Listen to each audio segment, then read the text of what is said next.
More than 1.5 million people are taking part in the world's largest techno party in Berlin today.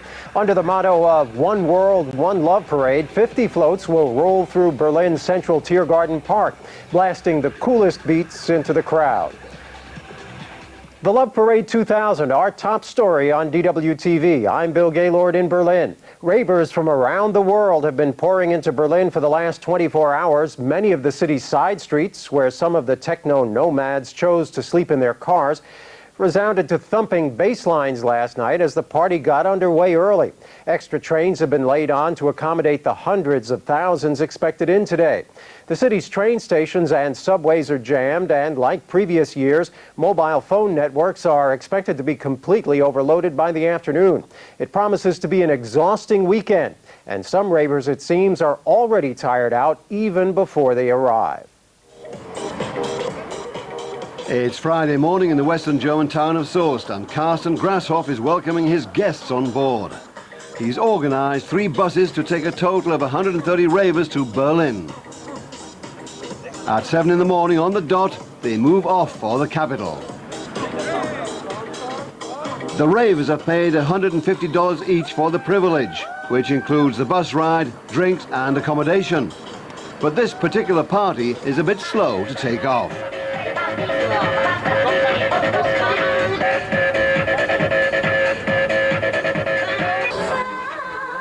The Caravan of Love stops 3 times en route to Berlin, giving the DJs on board a chance to liven things up.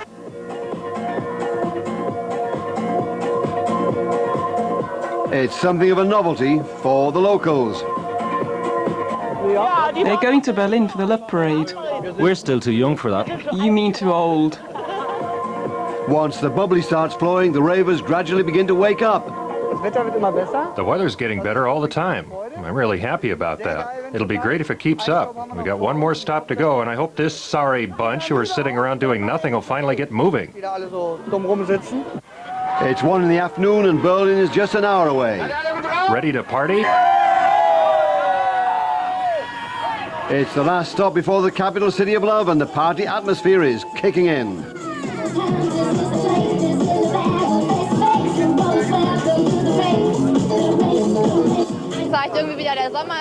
Summer's here and I want to have a party before the holidays.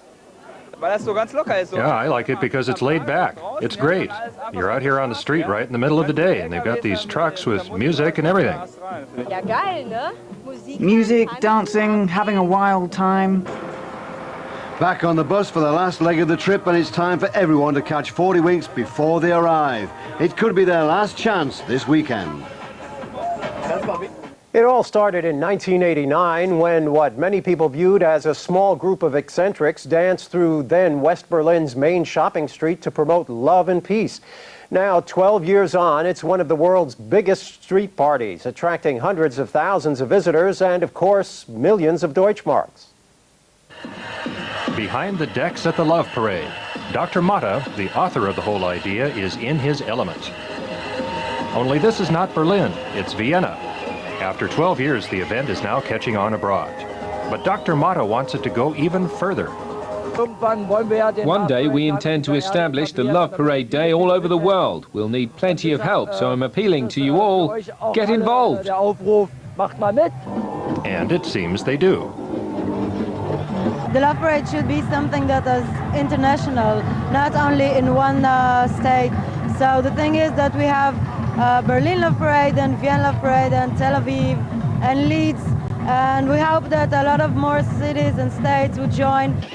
Who would have predicted that when the parade started in West Berlin back in 1989?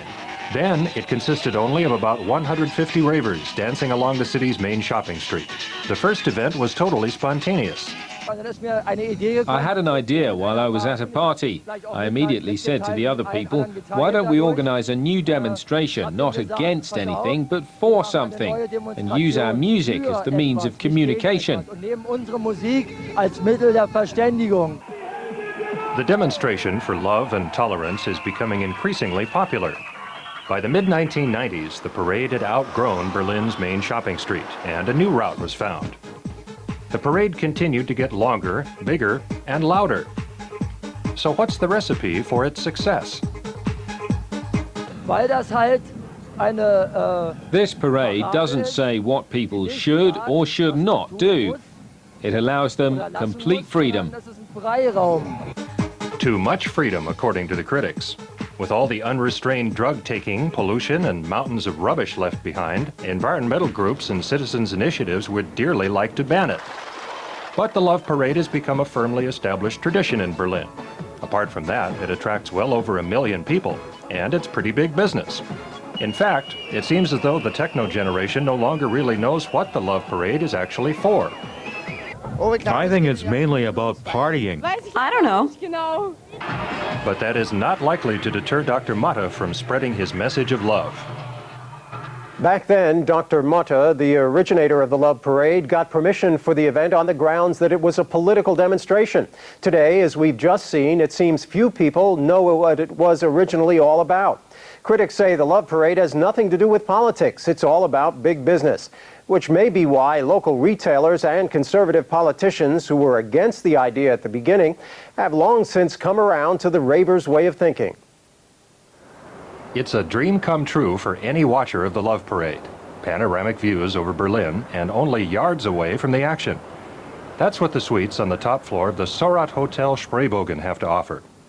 Ravers can comfortably spend the Love Parade night right here, and all that for the bargain price of just $400. Any cheaper rooms have long since been booked.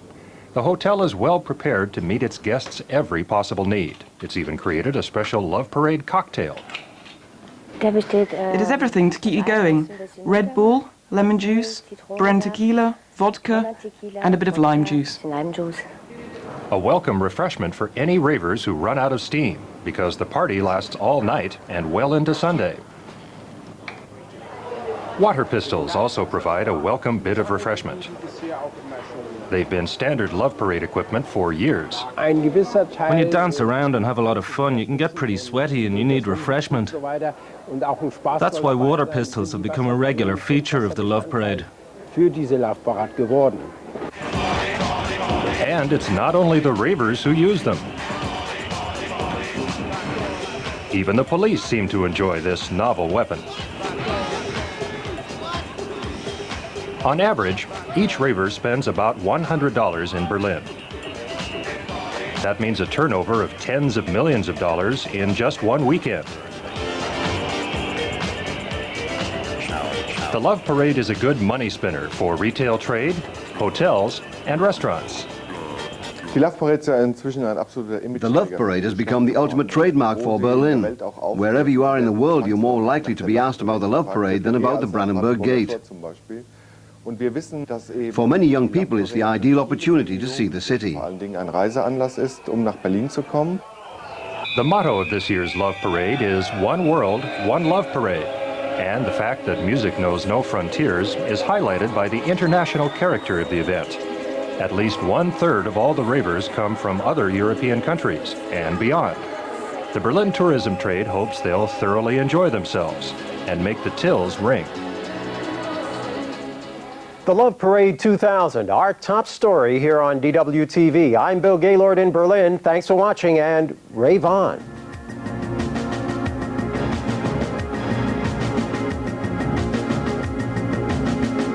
Authority.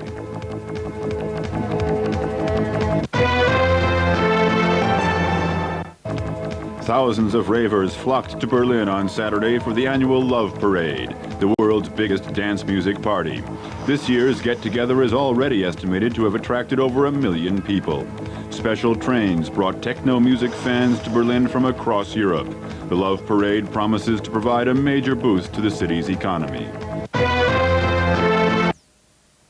Herzlich willkommen. Das geplante Raketenabwehrsystem der USA gilt als umstritten, vor allem Russland.